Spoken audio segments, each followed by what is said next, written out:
छात्रों, आज हम दो लघु कथाएं पूरक पठन नरेंद्र छाबड़ा जी का यह देखने वाले हैं। यहाँ दो लघु कथाएं दी गई है। प्रथम लघु कथा में लेखक ने यह दर्शाया है कि जब हम बड़ी दुकानों, मॉल, होटलों में जाते हैं तो कोई मोलभाव नहीं करते, चुपचाप पैसे दे सामान ले चले जाते हैं। इसके उलट जब हम रेहड़ी वालों, फेरी वालों के सामान खरीदते हैं तो मोलभाव करते हैं। हमें इस सोच से बचना चाहिए। और दूसरी लघु कथा में लेखक ने रिश्वतखोरी, भ्रष्टाचार पर करारा व्यंग्य किया है। यहाँ पे सत्य का पालन ही लक्ष्य तक पहुँचने में सहायक होता है, ऐसी कहानी बताई गई। तो हम कहानी पढ़ते हैं। पहले कहानी का नाम बताया है कंगाल। इसमें देखिए क्या बताया गया है। इस वर्ष बड़ी भीषण गर्मी पड़ रही थी। दिन तो अंगारे से तपे रहते ही थे, रातों में भी लू और उमस से चैन नहीं मिलता था। सोचा इस लीजलीजे और घुटन भरे मौसम से राहत पाने के लिए कुछ दिन पहाड़ों पर बिता आएं। अगले सप्ताह ही पर्वतीय स्थल की यात्रा पर निकल पड़े। 2-3 दिनों में ही मन में सुकून सा महसूस होने लगा था। वहाँ का प्राकृतिक सौंदर्य, हरे भरे पहाड़, गर्व से सीना ताने खड़े दीर्घता सिद्ध करते वृक्ष, पहाड़ों की नीरवता में हल्का सा शोर कर अपना अस्तित्व सिद्ध करते थे। झरने मन में बदलाव के पर्याप्त थे। तो इस तरह से यहाँ पर इस वर्ष जो है भीषण गर्मी पड़ रही थी, भयानक जो है गर्मी पड़ रही थी। तो यहाँ पर दिन तो अंगारे से तप रहे थे, दिन जो है काफ़ी अंगारों से यानी काफ़ी गर्मी महसूस हो रही थी। तो सोचा कि इस सिलन भरा जो लीजे कहा गया है उससे और घुटन भरे मौसम से थोड़ा सा राहत पाने के लिए हम क्या करते हैं, कहीं पे जाने की योजना बनाते हैं। तो लेखक ने पहाड़ों पर यानी ठंडी हवा और नेचर के साथ में रहने का उन्होंने फैसला किया। तो अगले ही सप्ताह पर्वतीय स्थल की यात्रा पर निकल पड़े। तो वह अपनी यात्रा जो है जहाँ पहाड़ी इलाका है वहाँ पर निकल पड़े। 2-3 दिनों में ही मन में सुकून सा महसूस होने लगा। तो यहाँ पर जो गर्मी पड़ रही थी तो वहाँ पे क्लाइमेट अच्छा होने के कारण वहाँ पे थोड़ा सुकून महसूस होने लगा था। और वहाँ का प्राकृतिक सौंदर्य, वहाँ का नेचर देखकर, हरे भरे पहाड़ देखकर जो सीना तान के खड़े हैं, वहाँ पर बड़े वृक्ष दिखाई देते हैं। तो इस तरह से उनको अच्छा महसूस होने लगा था। उस दिन शाम के वक्त झील किनारे टहल रहे थे। एक भुट्टे वाला आया और बोला, साहब भुट्टा लेंगे? गरम गरम भूनकर मसाला लगा कर दूंगा। सहज ही पूछ लिया, कितने का है? 5 रुपए का। क्या 5 रुपए में एक भुट्टा? हमारे शहर में तो 2 रुपए में ही मिलता है, तुम 3 ले लो। नहीं साहब, 5 से कम में तो नहीं मिलेगा, तो रहने दो। हम आगे बढ़ गए। तो वहाँ पर जब शाम की ओर शाम में झील की ओर वहाँ से टहल रहे थे लेखक, तो वहाँ पर एक भुट्टे वाला जो है भुट्टा बेच रहा था और उसने साहब को आवाज़ दी, साहब भुट्टा लेंगे? गरम गरम आपको भूनकर मसाला लगा कर दूंगा। और लेखक को इच्छा नहीं थी लेने की, लेकिन फिर भी एक सहज भाव से उन्होंने उसका दाम पूछा। तो उसने बताया 5 रुपए का एक भुट्टा। तो लेखक उस पर चौंक गए और कहते हैं, क्या 5 रुपए में एक भुट्टा? हमारे शहर में तो 2 रुपए में एक मिलता है। आप ऐसा करो 3 रुपया ले लो। लेकिन वो कहता है, नहीं साहब, 5 से कम में तो नहीं मिलेगा, तो रहने दो। और लेखक जो है आगे बढ़ जाते हैं। तो यहाँ पर आपने देखा कि किस तरह से हम लोग क्या करते हैं कि बड़े बड़े मॉल में जाते हैं तब भाव मोलताव नहीं करते, लेकिन कोई ऐसा ठेले वाला, दुकान वाला मिल जाए तो हम उससे भाव ताव करने लगते हैं। आगे एकाएक पैर ठिठक गए और मन में विचार उठा कि हमारे जैसे लोग पहाड़ों पर घूमने का शौक़ रखते हैं, हज़ारों रुपए खर्च करते हैं, अच्छे होटलों में रुकते हैं, जो बड़ी दुकानों में बिना दाम पूछे खर्च करते हैं, पर गरीब से 2 रुपए के लिए झिझक या झिकझिक करते हैं। कितने कंगाल हैं हम। उल्टे कदम लौटा और 20 रुपए में 4 भुट्टे खरीद कर चल पड़ा अपनी राह।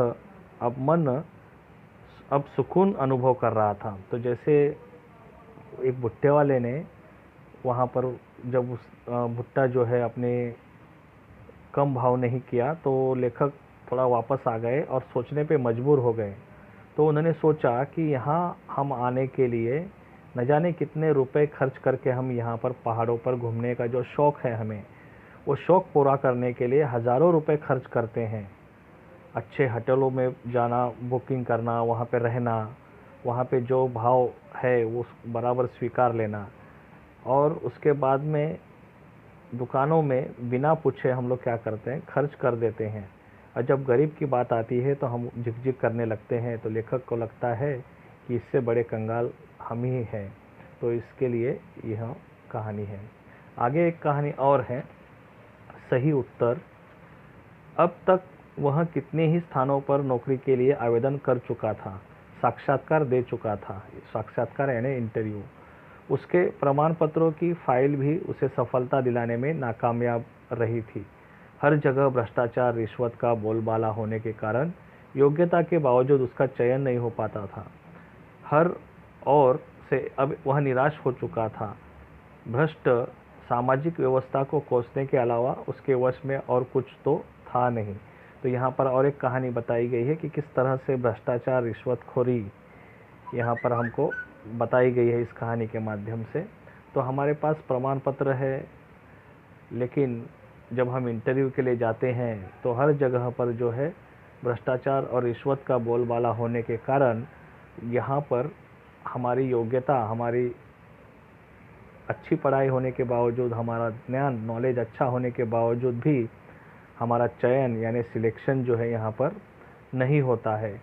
हर ओर से अब यह निराश हो चुका था और भ्रष्ट सामाजिक व्यवस्था को कोसने के अलावा उसके वश में और कुछ तो था नहीं। तो जहाँ भी जाएंगे अपनी प्रमाण पत्र को लेकर, सर्टिफिकेट्स को लेकर नौकरी पाने के लिए, और जहाँ पर इंटरव्यू भी हो चुका था, लेकिन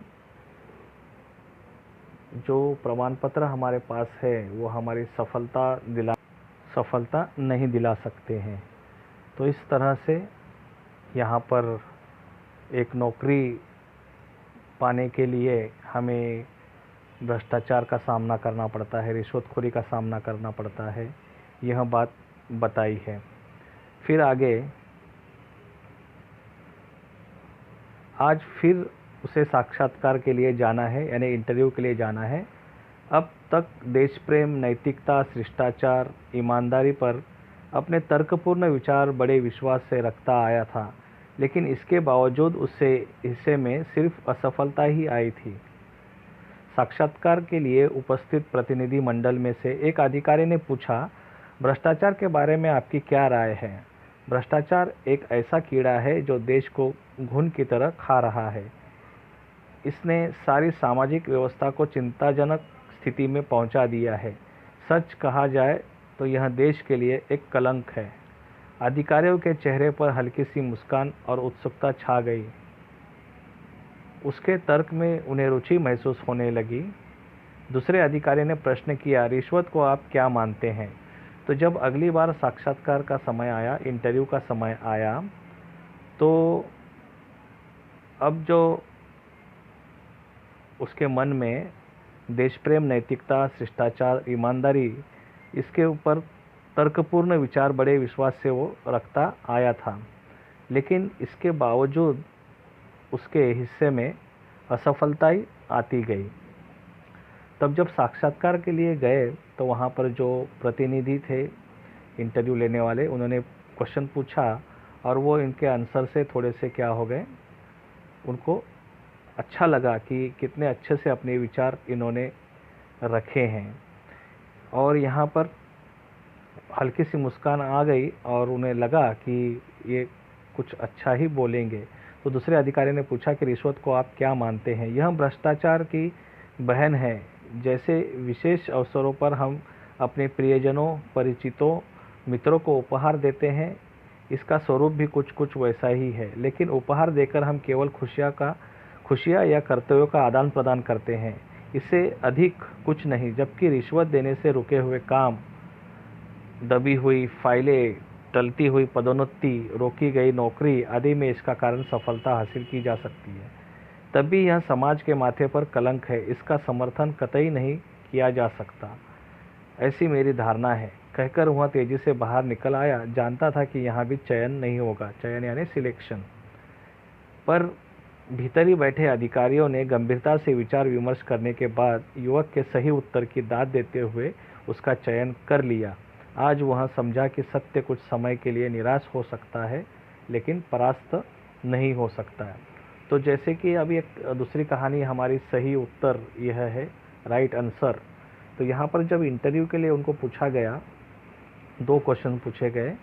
तो भ्रष्टाचार के बारे में पूछा गया और रिश्वतखोरी के बारे में दूसरा क्वेश्चन उनको पूछा गया, ताकि इनके मन के विचार जो है जान सके।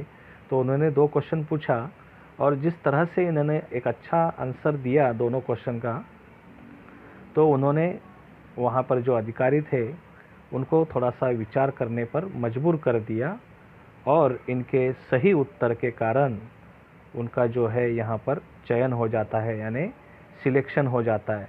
तो बहुत ही अच्छी तरीके से उन्होंने भ्रष्टाचार और रिश्वतखोरी को समझा और उनको समझाया और उनका फ़र्क उन्होंने बता दिया कि हम जब प्रियजनों या हमारे मित्र परिवार को उपहार देते हैं तो उसका स्वरूप थोड़ा सा कम रहता है, वो भी एक भ्रष्टाचार ही है, लेकिन हम वहाँ पे क्या करते हैं, खुशियों का आदान प्रदान, यानी खुशी देना और खुशी लेना ही हम करते हैं। लेकिन जब रिश्वत की बात आती है तो रिश्वत जो है दबी हुई फाइलों को आगे बढ़ाना, उसके बाद टलती हुई पदोन्नति, मतलब किसी का प्रमोशन रुक जाता है तो वो हो जाता है, किसी की नौकरी अगर रोक दी गई तो वो हो जाता है।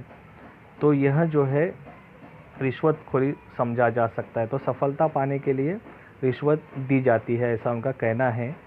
और यह उत्तर सुनकर उनको नौकरी जो मिल जाती है, तो यह एक सही उत्तर उन्होंने दिया।